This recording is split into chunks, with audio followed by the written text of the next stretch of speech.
impressive.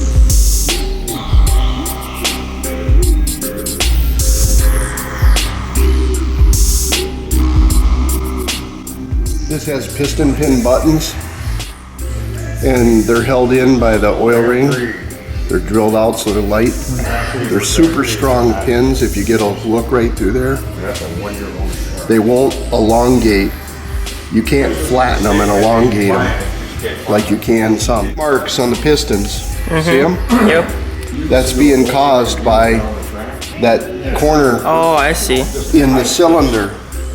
Some of these are fairly deep. Okay. So you gotta fix that. We're trying to clean it up just a little. Corner's right down there. You see it right in the corner? Yep. One on each side, on both sides. And you will want to grind them in. So when you grind the groove, I only grind one side. Okay. You don't grind the other. Well, you won't really keep them square.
Bevel On the washer. on the washer, yeah. Okay? Bevel is up. Yeah, once you squirt some of that in there. The bevel will be where the rod sits against the crank. Yeah. The edge of the crank. Oh, I see it. Outside edge. You see? Yep, But I see it. line up your tangs, your bevel will be right.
I'm just trying to make it fluid.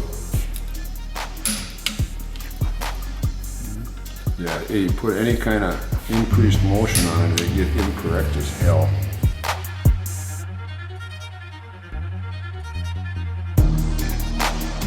Would you write the exit just so you know that they're already tightened? Yep, we're torqued. Yep, torqued.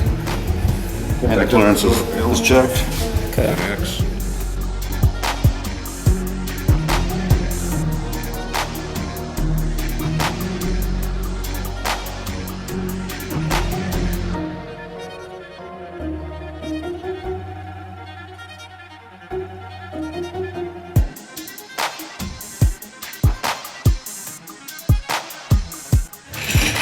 Not a quick burn, by any chance? A quick burn? Dig in. So you gotta go clockwise. It's amazing.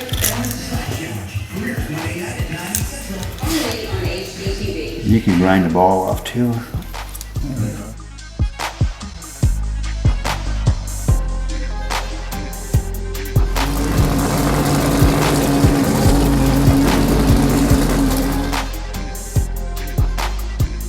Do you have this? We used to say. I don't know. I And put then them on the package. I know they were broached. If they're not machined, the first 3 threads, Yeah. And it blossoms. have someone take them and put them on a lathe, cut them off. If you don't, when you bottom them out, Yeah. it forces out the cylinder, distorts it, Yeah. and your rings will not seal. Yeah. It'll fuck them Now they all have up. the halos. They don't come that way?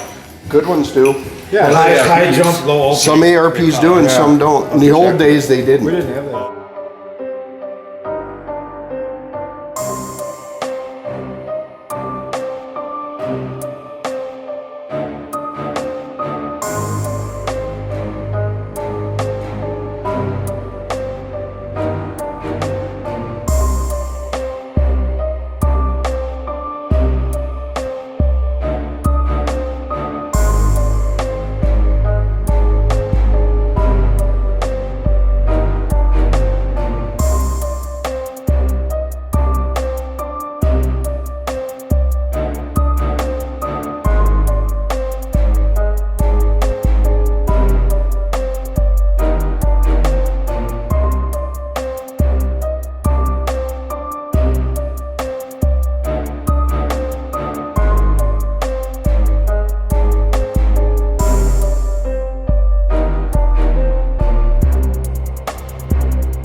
How we doing over there? Are we? We're down.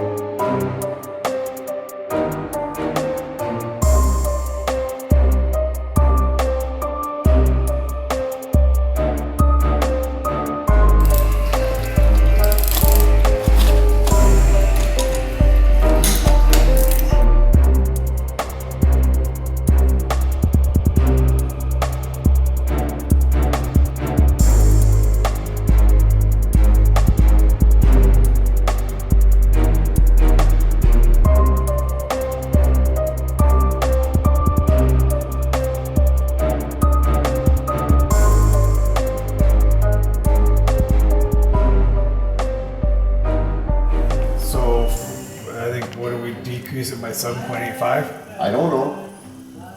That's not how I read it.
you'll notice there's a recess in here for the lash cap.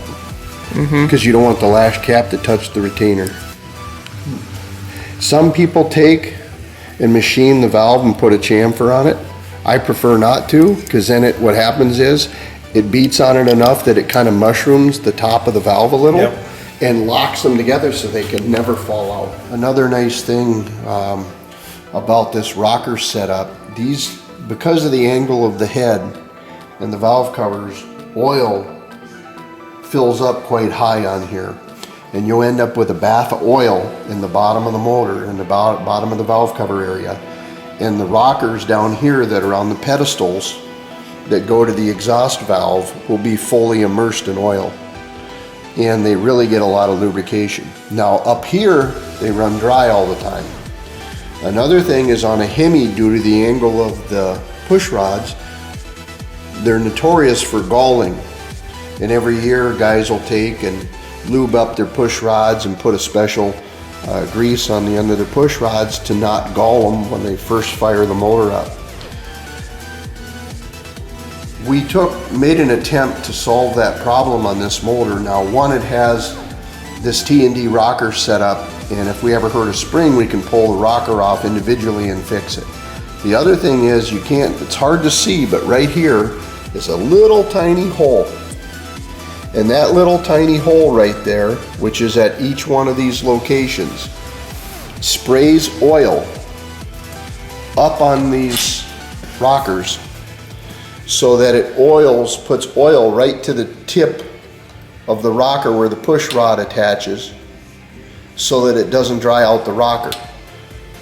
In addition to that, to make sure that we don't have a problem, because guys still have trouble with them, is we put on push rod, or we have push rods that have holes in them, like a lot of motors do. And there's a hole that goes all the way through the push rod, and this stops the galling. And as you can see, after 2 years of running on the street, we street drive it a lot, there's no wear, there's no galling. So we run these along with this, and that saves it. And of course we run a roller lifter as well. And these are red line lifters by Iski, and they've worked out really, really well. They've been holding up very well, but we did a modification on them too. The Chrysler lifter, due to the size of the cam being so large, when the lifter is in the bore, the problem that you run into is the cam is so big that it pushes the lifter out of the bores. And in other words, the oil groove that's in this lifter, gets pushed completely out of the oil galley, and you lose oil pressure. So we actually had to go with a Ford lifter. And this is a Ford lifter, and that's what we use. And then we ground right here a groove that goes from the oil galley down to the pin, and that pressurizes the small end of the roller with pressurized oil. And these have been fantastic, no issues whatsoever. 2 years, no problems, they're smooth as can be. You wouldn't normally find that on a roller lifter. So they've worked out great. In the oil galley here for the lifters, we tap it, and we put a fitting in here, and we run an oil line up here that comes up, and that's what provides oil to the spray bar.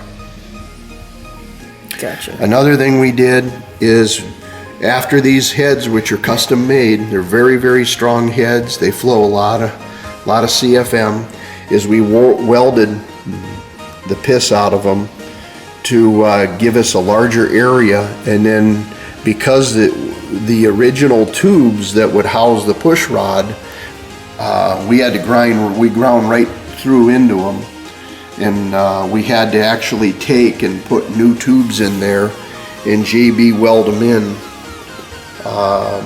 and they work great. 2 years, no problems.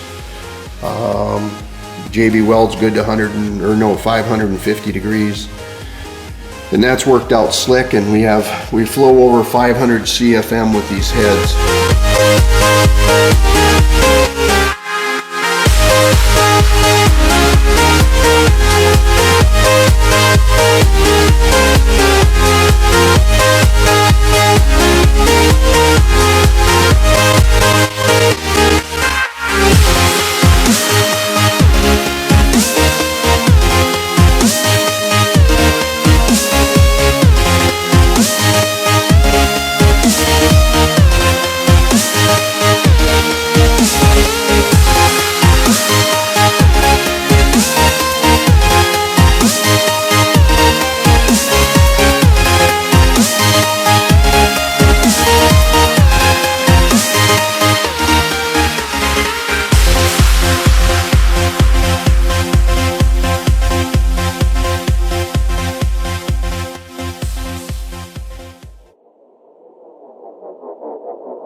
About 4th I'll run out.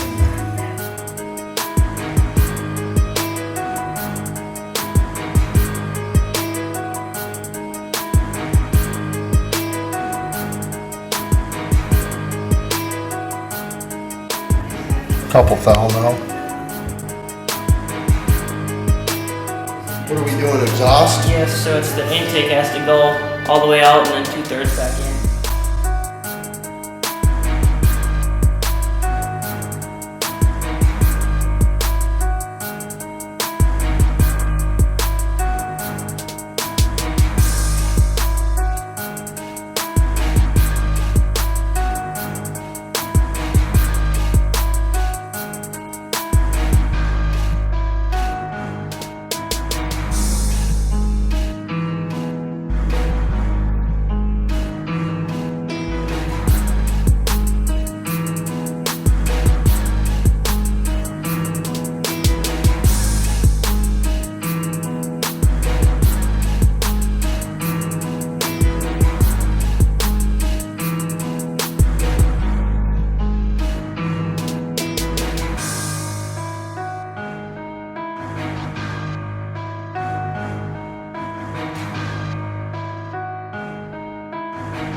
some lift there, huh? Holy shit. That's nuts, dude.